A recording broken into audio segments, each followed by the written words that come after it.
Welcome to the future of feminism. I really hate making this argument because I sound like such a misogynist, but I'm really not interested in defending men per se, though I think feminism has contributed to a crisis of masculinity too. But to make the point that, like, in the developed Western world, patriarchy effectively doesn't exist anymore. So we need like new targets and new goalposts. There's all kinds of sex roles and ideas about male and female roles that we have done away with, actually not knowing what they were for. We didn't see what these traditions were for. And given that women are getting more mentally ill and more depressed, especially progressive women are getting more depressed and more mentally ill, it doesn't seem like, if you just look at an outcome of well-being, it doesn't really seem to be working. I do wonder why so many young women want to become men, because sex roles are weaker than they ever have been. It's very easy to be a non-gender typical woman. So what are they fighting against? And I don't think they want to become men. They just want to become not women. Well, for the great majority of us who are not in the kind of elite who can afford custom body parts, this is something we should be thinking concretely about. And I think it means more solidarity between the sexes, more realism about who we are and our differences, and those places where we align, and also those ways we need to hedge against our own and each other's worst natures. At a very minimum, I would just get academics out of feminism. Yes. And I speak as a former professor of philosophy myself. They're absolutely ruining it. The language is now so confused. People are in a fog. They do not understand what they're looking at, what the solutions are, what the problems are. And there's a lot of cult-like thinking going on in academia.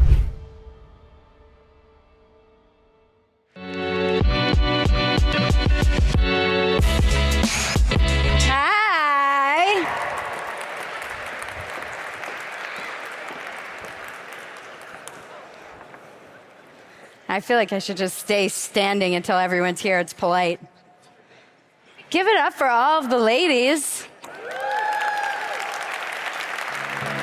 Can we call them ladies?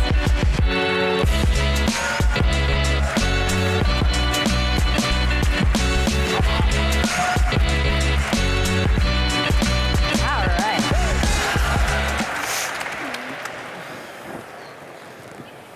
Hello. Welcome to the future of feminism. It feels like a Disney movie or something.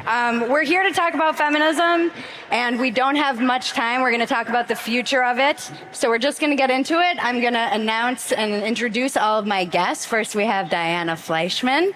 Give her a round of applause.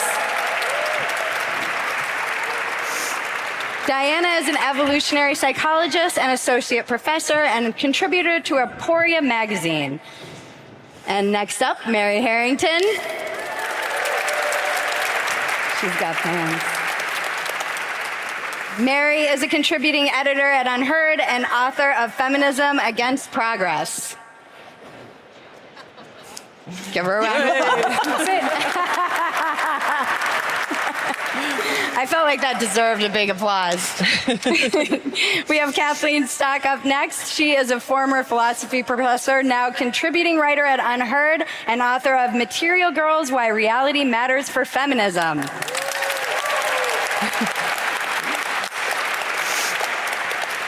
And Anna Khachiyan. Yay! She wanted me to introduce her as a podcaster in New York. Some of you might know of her.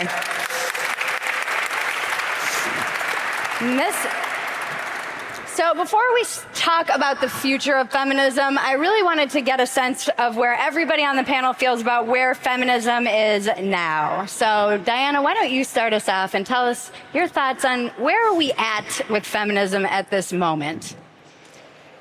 So it's wonderful that men and women have choices to be more gender typical or less gender typical. They can choose gender atypical professions.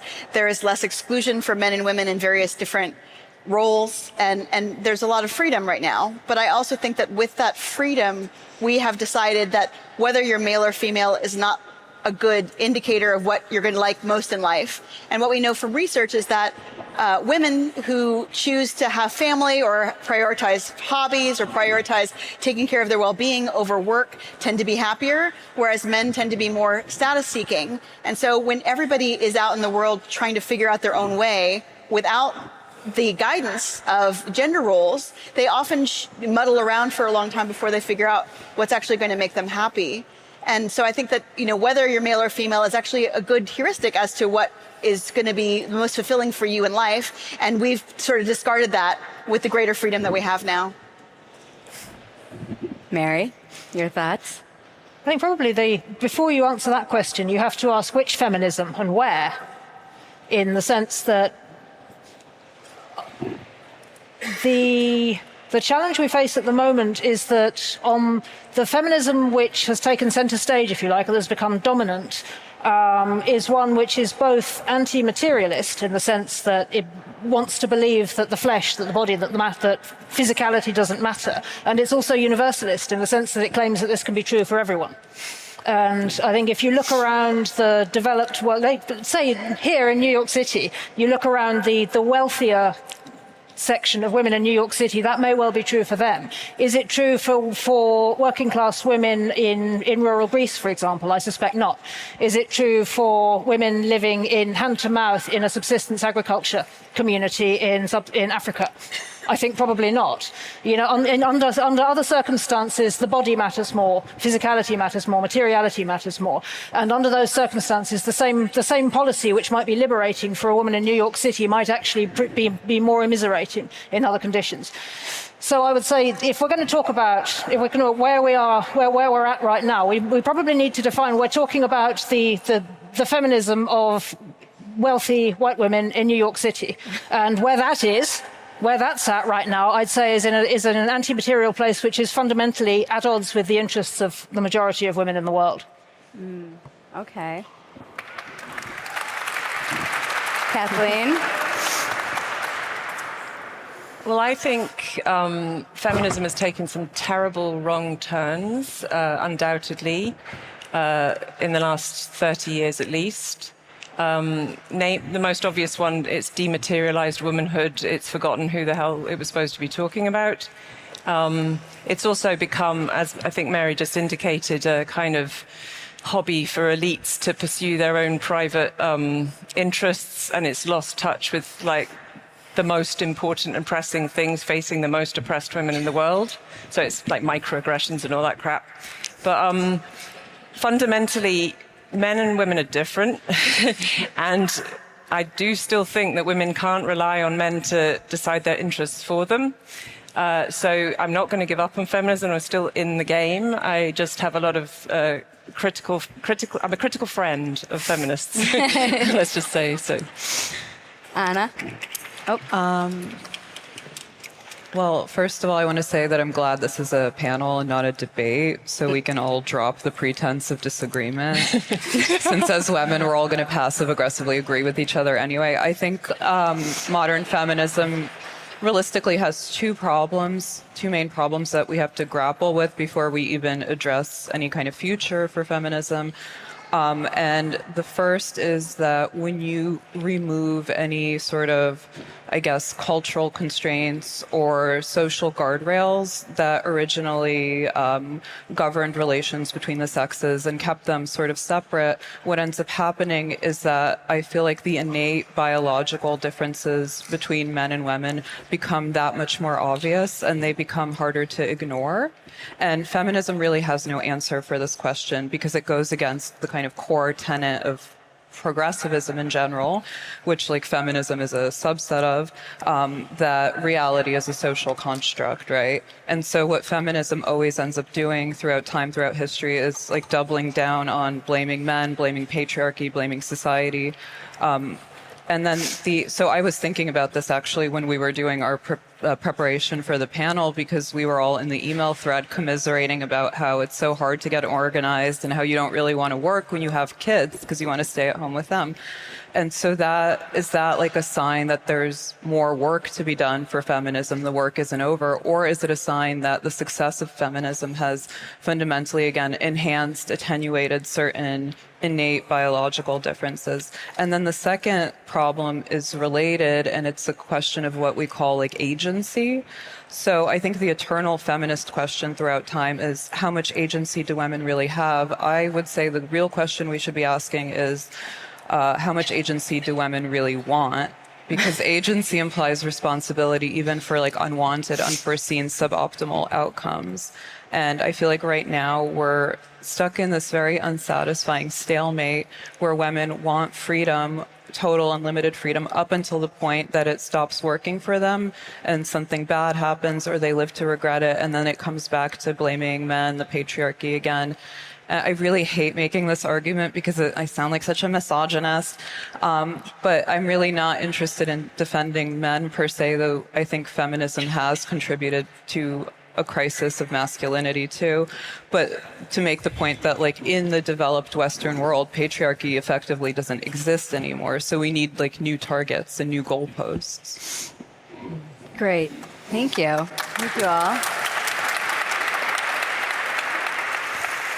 Diane and I were breastfeeding. We were pumping together. We're breastfeeding each other. Breastfeeding each other. Works much better than a pump. It got weird. It's Diana.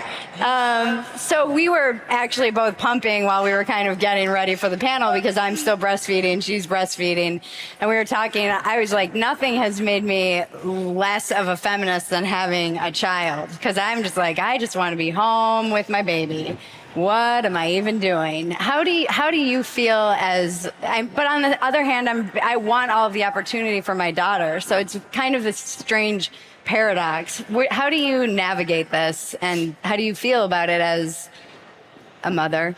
There's a joke that my father-in-law told me, which was that, men decide what jobs to take and they vote, they make a lot of political decisions, but women decide what products to buy, how many children to have, how to raise the children, how to run the household. And so if you look at some traditional societies, women and men have their domains and there's status in those domains. When women are seeking out status in the wider world instead of within their homes, then they're seeking out status in a domain that is obviously important, but we've ascribed more importance to the outside of the home domain of status than a more domestic sphere. And so, yeah, certainly I call prolactin an anti-feminist hormone because when you're breastfeeding, it makes you extremely devoted and extremely caring towards your child. And it also kills your libido, kills your desire for status. I don't want to argue on Twitter. I don't even read my notifications anymore. That would be unheard a few years ago, whereas pregnancy doesn't change you that much. So I came to motherhood much later in life than most people. And so I had a long run up of that status seeking, getting a PhD, trying to, win in the academic game. And then actually now all of that seems to pale in importance so much. And it's very difficult before you have a child. It's something they call a vampire problem, right? Mm. If you're thinking about whether or not to become a vampire, you don't know what kind of preferences you're going to have. You're going to want to drink blood. You're going to want to stay up all night. That's kind of weird. Whereas being a mother is also a kind of vampire problem. You become a somewhat different person with different preferences. And so it's not I'm completely unfamiliar to myself, but I am quite different and I have quite different preferences than I did before. And all of what I built beforehand still seems important, but I wouldn't be as motivated now to engage in everything I did before. Mm. Do you have something to say? Mary's laughing. Diana's funny. I'm laughing. I've always got something to say, Bridget. It worked. It kind of went the other way for me in the sense that I accidentally became a writer after I became a mother. I never experienced having my career derailed by having kids because I didn't have one. I was terrible at everything I did in my entire professional life, all the way up to when I had a child at the age of 38. I sucked at everything I did. And so when I became a stay-at-home mum, I was like, actually, this is really nice. This is much nicer than what I was doing before. I'm my own boss. And then I became a writer sort of by accident. When my daughter got a little bit older and I had a bit more time, I was like, what am I going to do? And here we are. I suppose my reflection, listening to you guys and thinking about sort of how we grapple with this question, is it's real. Like there are zero-sum conflicts between being out there in the world and being at home with your baby. This is obvious. You know, you're pumping. You know, I miss my family already. I mean, she's 7. She's not even a baby. I still miss her. She's at home. And there are zero-sum conflicts. You can't simultaneously be at a conference and also at school sports day. But I think somebody very wise once said, you can have it all, just not all at once. Yes. And I think that's probably something to hang on to. You know, life is actually very long. And I don't think it's necessarily self-evident that women who want to be mothers have to do everything in the same order as a man would, who was planning a professional career. I mean, for example, a great many of the women I know have had 3 careers, not 1, 3. They did they had one occupation up to the point where they had kids, where they were independent and living more or less a not dissimilar lifestyle to a single man. And then they maybe dialed that back or did something different or just voluntary work while their kids were young. And then after their kids were grown up or mostly independent, I know a lot of women who retrained somewhere at a sort of perimenopausal age and older and took on a kind of matriarch role. And a lot of those are quite serious, I would say quite spiritual occupations, you know, becoming therapists or ministers of ministry of some kind is quite common. And I see this as a sort of threefold career path, which actually seems to work, or it seems to emerge organically for quite a lot of women who are mothers. And I think, you know, perhaps we could borrow that as a sort of maiden mother matriarch template for what women's life trajectories could look like and try and tell a positive story about how we do it, you know, how we can have it all, just not all at once, and perhaps just follow a slightly different path. Mm-hmm. Cool. What messages do you think young girls are getting about feminism? That's a good question. I mean, I think they're getting very confusing messages. Feminism has just become this absolute mess of a set of ideas that don't fit together. Feminism is now there for everybody. It's wrapped up with notions of kindness that, you know, second wave feminists would have kicked out ages ago for playing on stereotypes.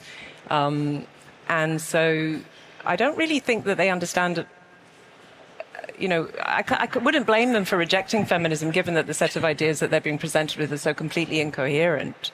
And at the same time, you can see that, like, the effects of the kind of modern instantiation of feminism is, I would say, really very detrimental to them, because it's telling them all sorts of extra things, extra incoherent things about their bodies, how they can solve their problems through changing their bodies, stuff that, like, just, again, the second wave just would have made no sense whatsoever. Mm-hmm. So I think that's a real shame. So we just have to, I just want to say as well that I'm one of those mothers that did not experience breastfeeding the way that everyone else seems to have done here. And I did not find it the most fulfilling period of my life and longed to stay at home. I desperately wanted to get out. So I am the person that you all despise in that respect. But no. But I can see that, you know, the problem is that people think there's only one kind of feminism. As Mary said, there's plenty of resources in the second wave to focus on biology, to focus on the ethics of care, to focus on the ways in which female bodies are different and which mother-child bonds are special, and how we could change society to support those better. That would all be completely compatible with feminism. It's just so widely defined. We can argue about all that. So to say that feminism is responsible for X, yeah, a version of it is. Clearly a terrible version of it is. But as the anti-feminism backlash grows, I think it's important to specify that there's not just one set of ideas. 51% of the population are talking about this, so how could there possibly be one set of ideas here? Mm-hmm. Anyway. Anna, do you have any thoughts on motherhood, or I also want to know what you think about the messaging that young girls are getting. I guess I can answer both, kill two birds with one stone. I think the content of the messaging is less important than the kind of package that it comes in. So people tend to, with these kind of progressive luxury boutique beliefs, people tend to separate what happens to them in real life and what they observe with their own eyes from the overall messaging. And you see like all the ladies on this dais are obviously pretty late mothers, I'm guessing. So that is something that affects us personally in our daily lives, but it's also something that has like a tremendous effect in aggregate on things like the birth rate, the fertility rate, and that sort of thing. And with young women, I think there has been, I guess, it's a positive, optimistic thing that a lot of young women are turning their backs on this kind of like mainstream liberal feminism that's been responsible for so much damage to society. But on the other hand, when you observe young women talking, it almost feels like they are like aping, parroting these received ideas that they don't necessarily even believe in or subscribe to. I don't know if you guys caught on Twitter the bear versus man discourse. Some woman made a poll about how, like, if you're alone in the woods and you are, walking around, would you rather encounter a man or a bear? And so many women overwhelmingly got in line to say, well, the bear, because the bear is a predictable organism, whereas men are dangerous and volatile and unpredictable and may rape you or worse. And a lot of male critics, specifically on the right, took this as a sign that women were completely like deranged and delusional and irrational, and their views on women were suddenly proven right. But of course, I tend to see feminism also as like a signaling mechanism. It is a set of beliefs that's also meant in a way to alienate, provoke, also sexually irritate the opposite sex into taking a firm stance. Another good Twitter example recently was Jordan Peterson clapping back, a quote tweeting Richard Hanania about the pro-Palestine protesters on American campuses and how you cannot find like a single cis white hetero male among them and how they're all women. And I think Peterson said something like, well, they're all harpies crying out for a firm hand. Yeah. And that was his like extreme brand of trolling, but there's some truth to it that a lot of what we call feminism in terms of like the public propaganda, the public lip service is a provocation. Can I propose that we call that magazine feminism?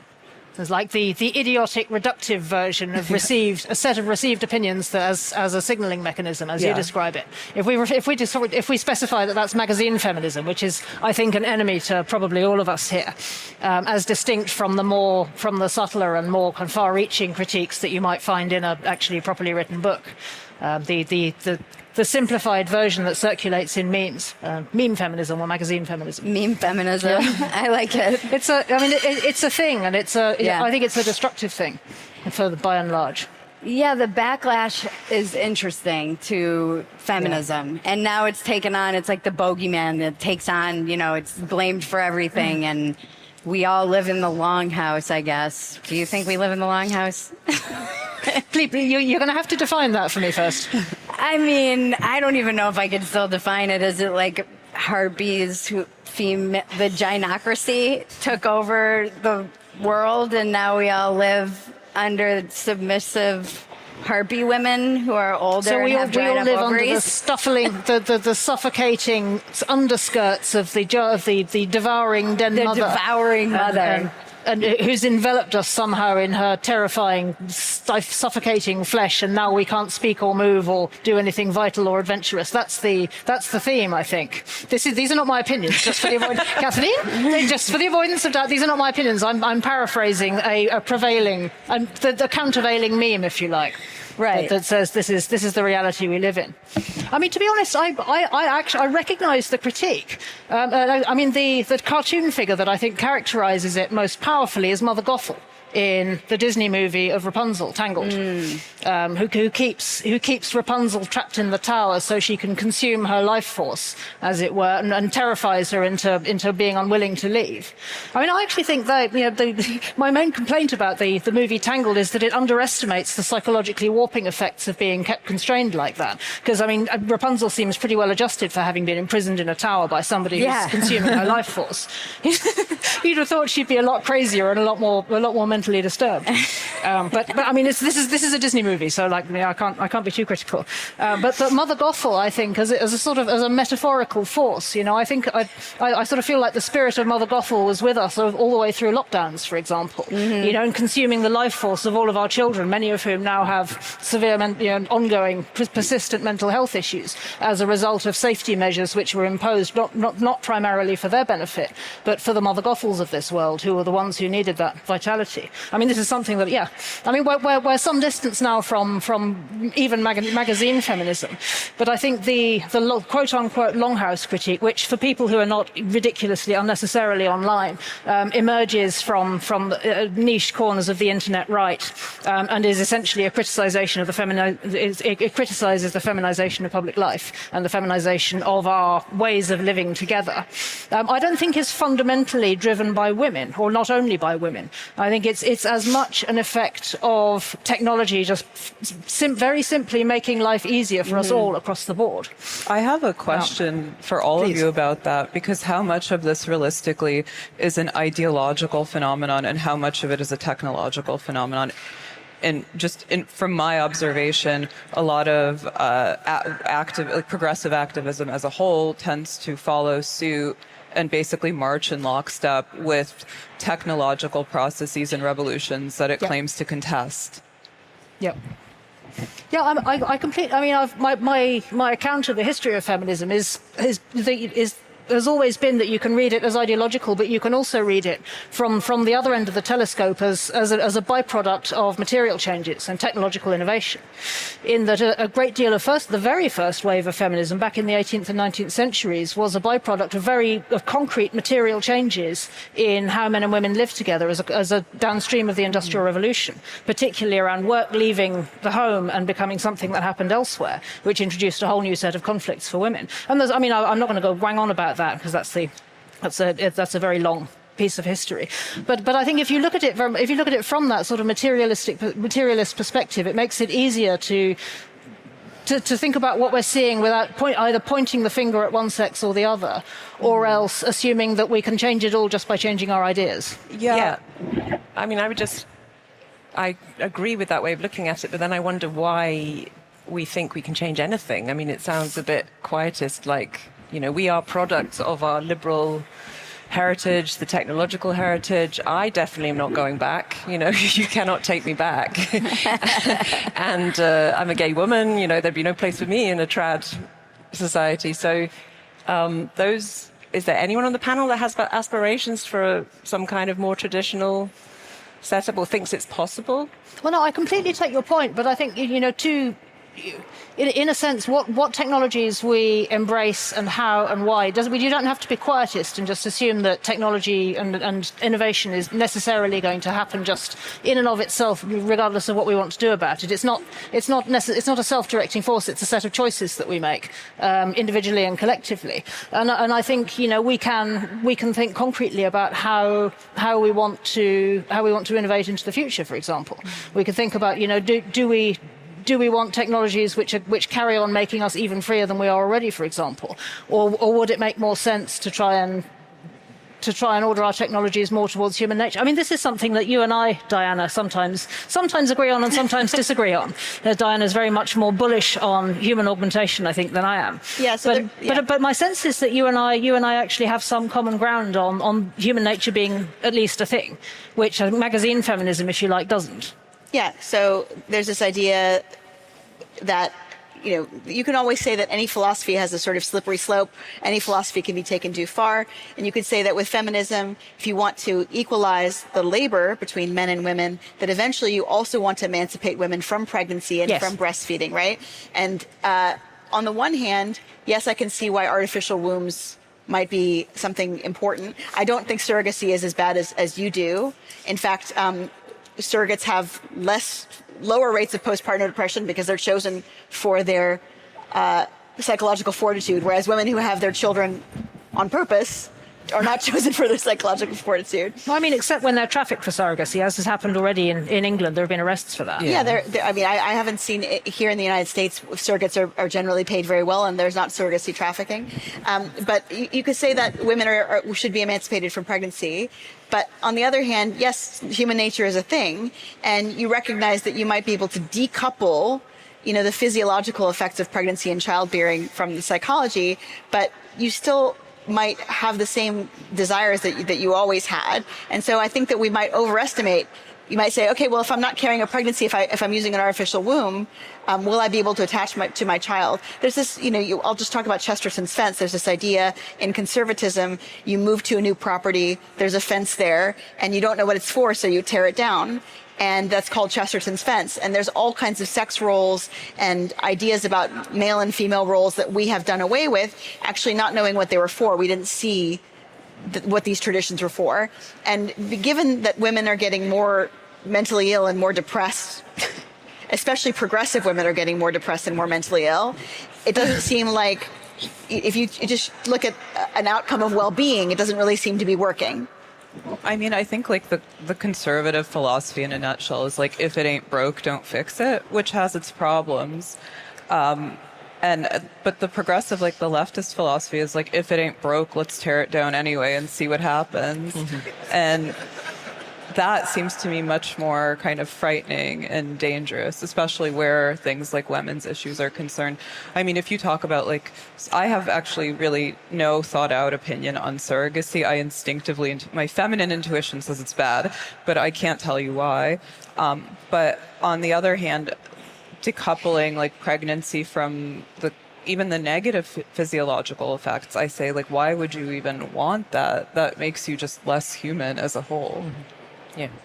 Oh, I'm not in favor of bad human things happening. Like you could say, I mean, it's very easy to make a natural argument, but it's hard to figure out where that stops, right? Yeah. Is it natural to have the flu or chicken pox or to prolapse? Those things are all also natural, right? But it's not.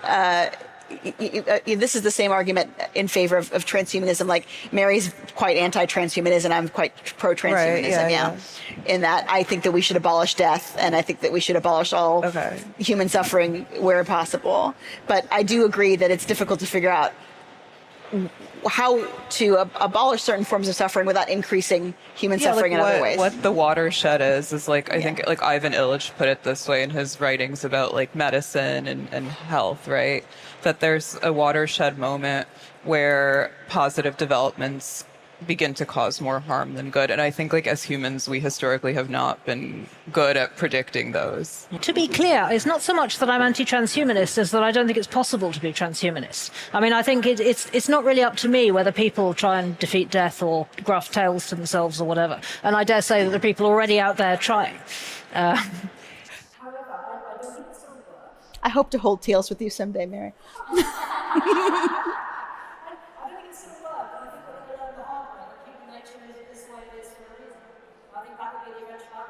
I mean, it is that way for a reason. It is that way because of evolutionary pressures, but those evolutionary pressures are horrible. Whoever said life was fair, Diana? Yeah.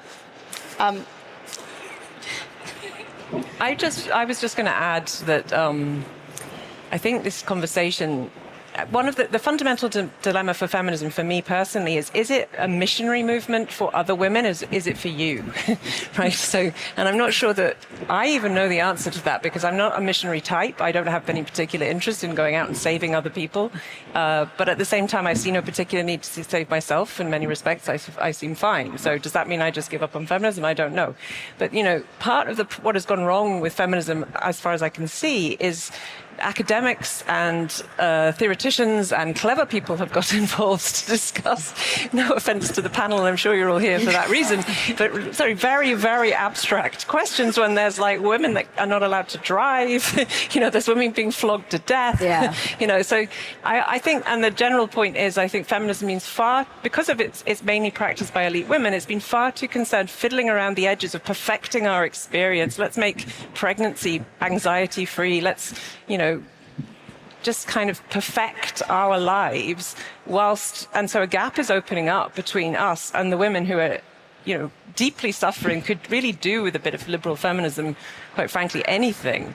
So, and I don't know how to solve that, like whether we should just all down tools, stop talking about this shit and go out and help them, maybe, or not. Maybe they don't want our help. There's that too. So anyway, just thought I'd throw that. Depends how anti-universalist you want to be, Kathleen. I think. Say again? How anti-universalist do you want to be? I think that's the question, really. How universalist? How anti-universalist Oh, I'm do you very want to be? anti-universalist. In which case you just have to leave them being stoned to death, don't you, logically? No. I mean, I think that, I think feminism should be doing well-being, and well-being at the very least requires like some degree of autonomy, food, light, heat. Let's just start at the basics rather than fiddling around with like whether we can take away this little thing from our experience to make us happier. Basically there are women that just don't have enough to eat because the men are stealing it. That stuff. I mean, to take the cynical side in this, I think if you are of the missionary ilk, and I want to preface this by saying that I think like all of us on the panel and probably in this room agree that we should like not go back to the way things were. I don't think anybody wants that. But I mean, I think the only way that you spread feminism across the globe is literally through like regime change, which would be racist and Islamophobic. So we can't do that. Yeah, I think that if I had been forced, my parents wanted me to marry my first boyfriend when I was 19, 20 years old and have babies with him, and I didn't, and I was, just sledding around and going to conferences and having a great time for like 20 years, and then I settled down and had a child, and now I'm evangelizing for this thing that it took me ages to decide to do. So I mean, if I'm cynical about myself, it's that I came to these ideas, through the freedom that feminism afforded me, and if it had been foisted on me, I might not have been such an avid adopter. This is a perfect example of what I mean about learning the hard way that human nature is the way it is, for a reason. Yeah. Yeah, I had that essay, I Regret Being a Slut, that went huge, and I still get responses to this. And I have heard a lot of thoughts from Diana, different people who have felt like maybe it was just me kind of looking back on my life and I enjoyed it at the time, but now I didn't, whatever they want to say about it. But the response from women and gay men, actually, lots of gay men have written me about it too, was really overwhelming. And I do wonder if this is like a downstream consequence of all of the freedom we have, although I don't know how to, obviously personal responsibility. I don't know what the solution is to that. Yeah, so there's this book by Louise Perry that some of you might know. It's called The Case Against the Sexual Revolution. It's been a bit of a touchstone. And I read it, and it had a big effect on me because I realized that I am different than other women. And many feminists are different from other women. So I am higher on sociosexuality, which is a sciencey way of saying I'm sluttier than other women are. And I am more independent. I'm more assertive. I'm less agreeable. I'm just kind of a spiky masculinized psychology overall. And I realized that when feminists are going out in the world, they're often endorsing values that they hold that are not endorsed by the mainstream of women because men and women are so psychologically different. And even if the culture is very gently saying casual sex and hookup culture is good, because women are somewhat more agreeable than men are, they're more likely to go with the flow. And so maybe I don't think that we should necessarily bring back slut shaming, although that's what I was joking around about with when I've talked to Louise. I think it might be a good idea to tell women, you might not find hookup culture or having casual sex very fulfilling, and you might find situationships uniquely frustrating compared to the kinds of empowering messages you get about casual sex from the mainstream culture and from music and pop culture. But yeah, I think too the problem is that on the other side of this is you get these like Andrew Tate misogynists who kind of come out of the reaction to something like me saying I regret being a slut, and they're like, see, the longhouse, like we were right, feminism is so. It's weird because I don't want to encourage and embolden that either. Mary, what do you think? I think one of the difficulties that we have is a much broader cultural one, which is that it's become culturally incredibly difficult to talk normatively without somebody yelling at you. Yeah. You know, it's incredibly difficult to say, well, people are usually like this, because somebody will stand up at the back and go, oh, I'm not. And that always happens. And you're like, well, so what? Like, do you not understand averages? No. And you just end up having that conversation again and again and again. And where everybody with eyes can still see that averages are what they are. And actually, stereotype accuracy, I believe Diana will be able to tell me, is one of the most well-replicated results in psychology. That what people notice, the patterns people notice about how humans are broadly accurate, even if, such as Diana, there are exceptions. Yeah. You know, there are more sociosexual women. On average, women are less sociosexual than men, for example. There are countless other patterns. I'm not going to try and list them all. I'll probably get into trouble if I do, because of this cultural issue that we have. Whereas it's just not possible to talk about the norms. But I think where it comes to sexual behavior and sexual preferences for women, there are, and for men, there are clear differences. Louise set them out superbly in her book. I recommend any of you that hasn't read it should read it. It's a great book. And we ought to be able to speak normatively about those differences and the inference, what follows really from being able to talk about the normative differences between men and women on some of these axes is actually that not all sexual double standards are bad. Which is a provocative statement to make from the vantage point of pretty much all magazine feminism, which will declare that all sexual double standards, no matter what, are bad and should be abolished, because that's just because any differentiation between the sexes in terms of roles, behaviours, norms, or anything is automatically sexist. It's stereotyping. It's bad. It should be gone. But as it turns out, once you get rid of them all, it actually makes things worse for a large proportion of women. It doesn't make it better; it makes it worse. And so I think we should be able to push back on that. We should be able to push back in favour of normativity in women's interests, and it should not be beyond the wit of man or woman to do that in a way which still leaves space for those among us who might be a little bit more unusual. Yeah, and I realize, you know, when I was talking to my feminist friends versus talking to women who are more mainstream, which I now do know women who are more normal because I'm a mother and I talk with other mothers.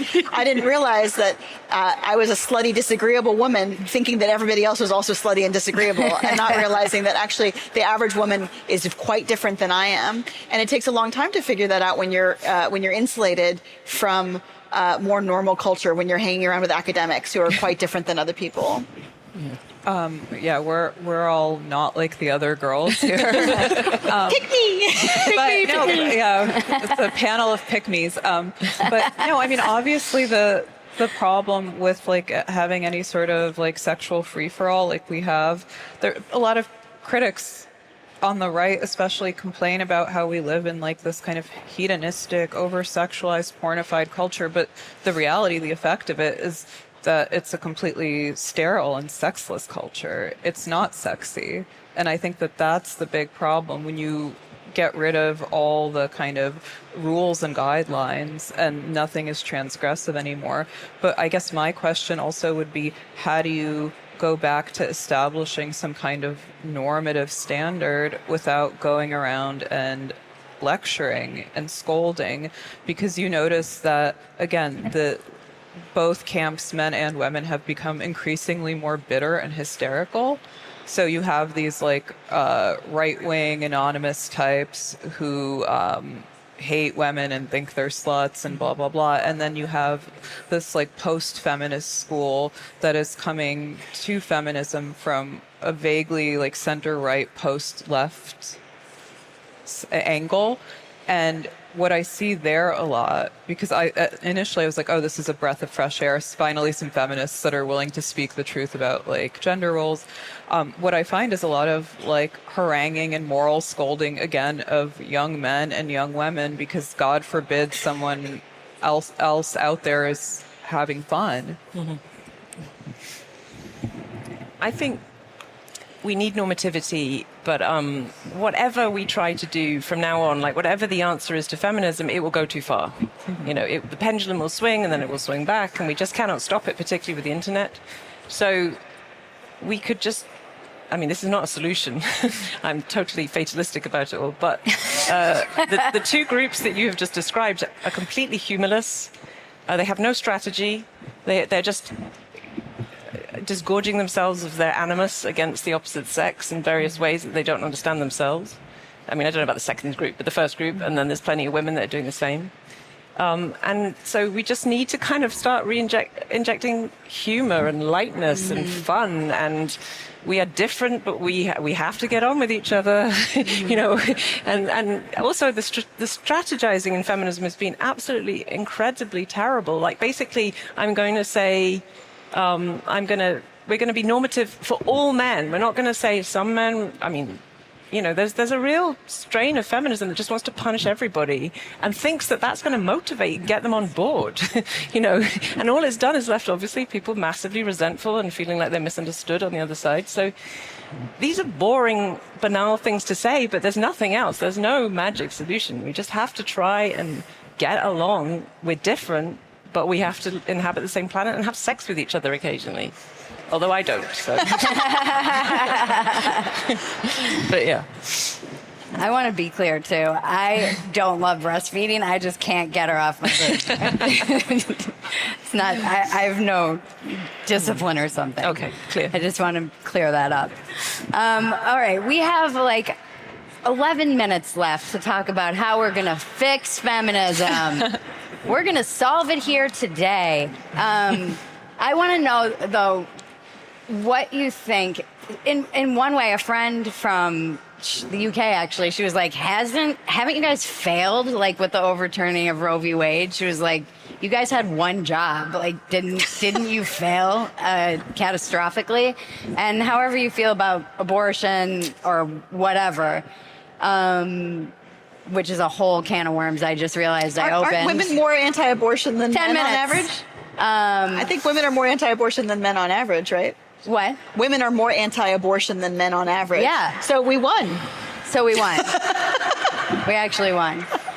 Yeah, it's interesting because the weird side effect of that is now you're having like OBGYN deserts, because if you are an OBGYN, why would you want to go to a state where you can lose your license? So from a woman who cares about health care for women, that does seem like something important that we should be fighting for, talking about, and helping out with now.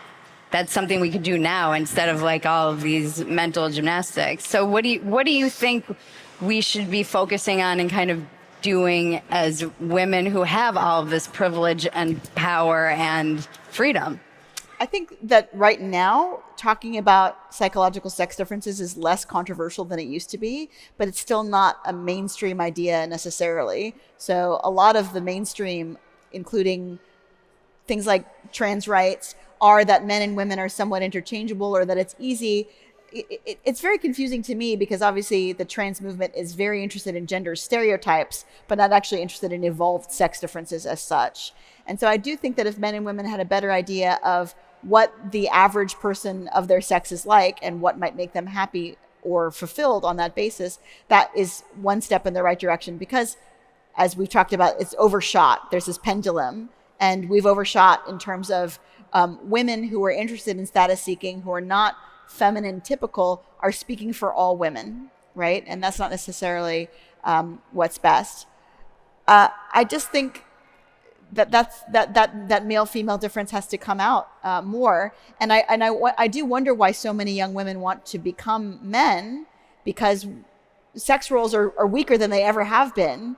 It's very easy to be a non-gender typical woman. So what are they fighting against? I don't think they want to become men. They just want to become not women. They want to become not women. I think part of it is that the season of being the maiden, right, is about youth and beauty.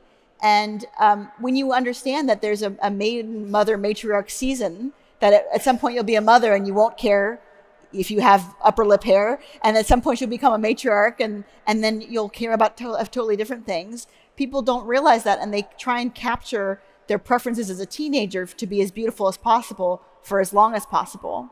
What do I think we should do? How do we fix feminism? I think the answer to that depends a huge amount where you sit in the sort of global, what's now a global socioeconomic hierarchy. You know, we managed to globalize the economy, which makes things a lot better for people at the top and a lot worse for a lot more people at the bottom, and possibly, well, and with the middle kind of, with the gap in the middle hollowing out as well. So if you're right at the top, there's one set of answers. Maybe it involves growing a tail, like you, Diana. That's true. And if I could have a working penis, I'd have one of those too. Right. So I mean, if you've got the resources, I don't know, maybe you know, knock yourself out. It'd be a really big one to do that. Obviously. But for everybody, like, I don't believe in progress. I don't think never-ending progress is a thing. And I think we're past peak progress, which is really a byproduct of fossil fuels. And as we get further into the 21st century, I think what looked like never-ending progress is going to look less like that. In fact, for the Zoomers, is already looking less like that. Wages are stagnating, housing is more expensive, people are no longer able to afford kids, etc. and so on. Like, we hear all the complaints, and they're real, they're substantial. You know, and once you add climate change into that, and you add the cost of living, and you add all of the other aspects of the polycrisis, I think, you know, what defending women's interests look like in the context of not being well situated to ride out those crises is very different. And I think, you know, for the great majority of us who are not in the kind of elite who can afford custom body parts, this is something we should be thinking concretely about. And I think it means more solidarity between the sexes, more realism about who we are and our differences, and those places where we align, and also those ways we need to hedge against our own and each other's worst natures. At a very minimum, I would just get academics out of feminism. Yes. And I speak as a former professor of philosophy myself. They're absolutely ruining it. The language is now so confused. People are in a fog. They do not understand what they're looking at, what the solutions are, what the problems are. And there's a lot of cult-like thinking going on in academia and in all the NGOs. All the major mainstream feminist organizations have been completely captured. They talk absolute rubbish. They don't know what they're doing, and they should be defunded immediately. So there's a lot of stuff. There's a lot of remedial stuff. Then we can, once we've cleared the ground and remembered that, you know, biology exists, and like really banal stuff that we used to remember, and decoded all the elite speech codes that are designed to keep you out and really make you sound smart at parties, but that's about it. And then we can decide what well-being for women looks like and what well-being for men looks like, you know, and they won't be the same thing, but they obviously have an interaction with each other insofar as we have to live together.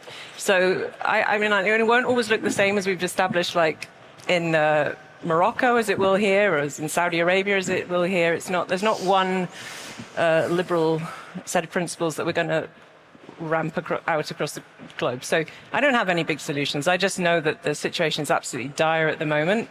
And, you know, those of us who care about feminism need to start talking clearly and plainly about who women are, and just get rid of all this absolute cult-like nonsense that's infected our institutions. So...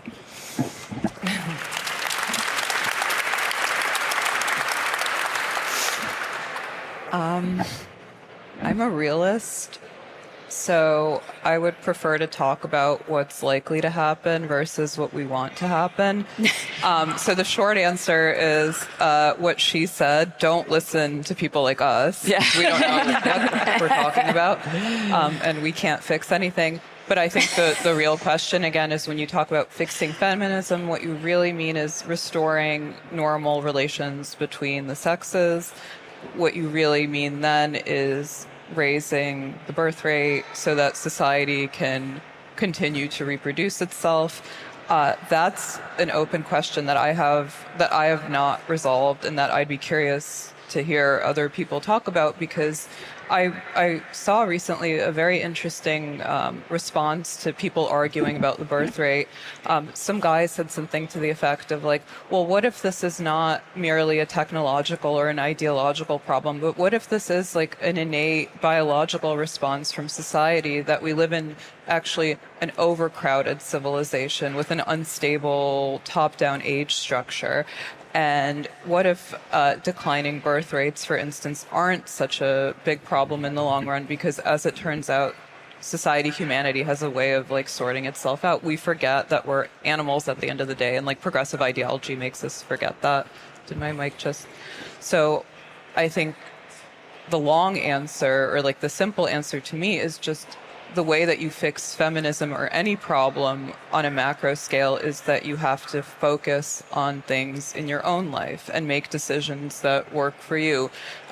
Pay attention to your friends and family and take care of them. I know that sounds corny and saccharine, But I think that that's how you begin to rebuild things from the bottom up, because you can't trust the top down. Yeah.